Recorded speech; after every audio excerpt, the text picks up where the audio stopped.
ನಮಸ್ತೆ ಸ್ನೇಹಿತರೆ. ಮಹಾಭಾರತ ಕೇವಲ ಯುದ್ಧವಲ್ಲ, ಅದರಲ್ಲೂ ಪ್ರೀತಿ ಪ್ರೇಮದಂತಹ ಮಧುರವಾದ ಬಂಧಗಳಿದ್ದವು. ಮಹಾಭಾರತದಲ್ಲಿ 5 ಪ್ರಮುಖ ಪ್ರೇಮ ಕಥೆಗಳಿವೆ. ಅದ್ಯಾವುದೆಂದು ತಿಳಿಯೋಣ.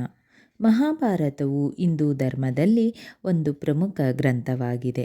ಇದನ್ನು 5ನೇ ಗ್ರಂಥವೆಂದು ಪರಿಗಣಿಸಲಾಗಿದೆ. ಈ ಪುಸ್ತಕದಲ್ಲಿ ಯುದ್ಧ, ನ್ಯಾಯ, ಧರ್ಮ ಮತ್ತು ರಾಜಕೀಯದಂತಹ ಪ್ರಮುಖ ವಿಚಾರಗಳ ಕುರಿತು ಜ್ಞಾನವನ್ನು ನೀಡುವ ಅಂಶಗಳನ್ನು ಉಲ್ಲೇಖಿಸಲಾಗಿದೆ. ಮಹಾಭಾರತದಲ್ಲಿ ನಮ್ಮ ಬದುಕನ್ನು ಬದಲಾಯಿಸುವ ಕಥೆಗಳು ಮಾತ್ರವಲ್ಲ, ಅದ್ಭುತ ಪ್ರೇಮ ಕಥೆಗಳನ್ನು ಕೂಡ ನಾವು ಮಹಾಭಾರತದಲ್ಲಿ ನೋಡಬಹುದು. ಮಹಾಭಾರತದಲ್ಲಿನ ಈ 5 ಪ್ರೇಮ ಕಥೆಗಳಿಗೆ ಇತಿಹಾಸವನ್ನೇ ಬದಲಾಯಿಸಬಲ್ಲ ಶಕ್ತಿಗಳಿವೆ. ಆ 5 ಪ್ರೇಮ ಕಥೆಗಳು ಯಾವುದೆಂದು ತಿಳಿಯೋಣ ಬನ್ನಿ. ಭೀಮ ಮತ್ತು ಹಿಡಿಂಬೆ ಕಥೆ. ಭೀಮನು ಹಿಡಿಂಬೆ ಎಂಬ ರಾಕ್ಷಸಿಯನ್ನು ವಿವಾಹವಾಗಿದ್ದನು.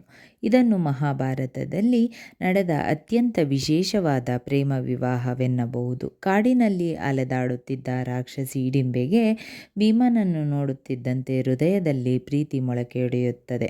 ಹೇಗಾದರೂ ಭೀಮನನ್ನು ತನ್ನವನಾಗಿ ಮಾಡಿಕೊಳ್ಳಬೇಕೆಂದು ಕುಂತಿಯ ಬಳಿ ಹೋಗಿ ಭೀಮನೊಂದಿಗೆ ತನಗೆ ವಿವಾಹ ಮಾಡಿಸುವಂತೆ ಕೇಳಿಕೊಳ್ಳುತ್ತಾಳೆ. ತಾಯಿ ಕುಂತಿಯು, ನೀನು ಅವನನ್ನು ವಿವಾಹವಾಗುವುದಾದರೆ ಅವನು ಕೇವಲ ನಿನ್ನೊಂದಿಗೆ 1 ವರ್ಷ ಮಾತ್ರ ಇರಲು ಸಾಧ್ಯವೆಂದು ಹೇಳುತ್ತಾಳೆ.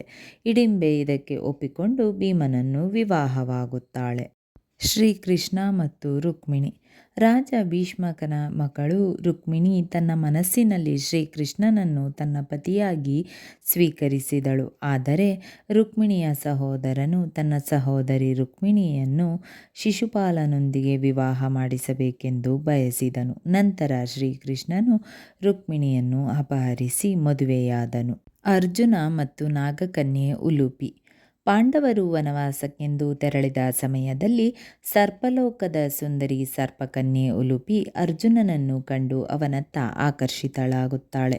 ಅವನನ್ನು ಪಡೆದುಕೊಳ್ಳುವ ಭರದಲ್ಲಿ ನಾಗಲೋಕಕ್ಕೆ ಪ್ರಜ್ಞೆ ತಪ್ಪಿಸಿ ಕರೆದುಕೊಂಡು ಹೋಗುತ್ತಾಳೆ. ಅಲ್ಲಿ ಆಕೆ ಅರ್ಜುನನಿಗೆ ತನ್ನನ್ನು ವಿವಾಹವಾಗುವಂತೆ ಕೇಳುತ್ತಾಳೆ. ಅರ್ಜುನ ಮತ್ತು ಉಲೂಪಿಯ ಮದುವೆಯ ನಂತರ ಉಲೂಪಿಯು ಅರ್ಜುನನಿಗೆ, ನೀನು ಇಂದಿನಿಂದ ಎಲ್ಲ ಜಲಚರಗಳಿಗೂ ಒಡೆಯನಾಗಿರುತ್ತೀಯ ಎನ್ನುವ ವರವನ್ನು ನೀಡಿದಳು. ಲಕ್ಷ್ಮಣ ಮತ್ತು ಸಾಂಬ. ದುರ್ಯೋಧನನ ಮಗಳು ಹೆಸರು ಲಕ್ಷ್ಮಣ. ಲಕ್ಷ್ಮಣ ಮತ್ತು ಶ್ರೀಕೃಷ್ಣನ ಮಗ ಸಾಂಬರು ಪರಸ್ಪರ ಪ್ರೀತಿಸುತ್ತಿದ್ದರು. ಆದರೆ ದುರ್ಯೋಧನನು ಈ ಸಂಬಂಧವನ್ನು ವಿರೋಧಿಸಿದನು. ಇದರಿಂದ ಸಾಂಬನು ಲಕ್ಷ್ಮಣನನ್ನು ದೂರ ಕರೆದುಕೊಂಡು ಹೋಗಿ ವಿವಾಹವಾಗುತ್ತಾನೆ. ಅಂದರೆ ಇಬ್ಬರೂ ಓಡಿಹೋಗಿ ವಿವಾಹ ಮಾಡಿಕೊಳ್ಳುತ್ತಾರೆ. ಅರ್ಜುನ ಮತ್ತು ಸುಭದ್ರ. ಪಾಂಡವರಲ್ಲಿ ಬಿಲ್ಲುಗಾರ ಅರ್ಜುನನು ಮೀನಿನ ಕಣ್ಣುಗಳಿಗೆ ಬಾಣವನ್ನು ಹೂಡುವ ಮೂಲಕ ಸ್ವಯಂವರವನ್ನು ಗೆದ್ದನು ಮತ್ತು ದ್ರೌಪದಿಯನ್ನು ತನ್ನ ಹೆಂಡತಿಯನ್ನಾಗಿ ಮಾಡಿಕೊಂಡನು.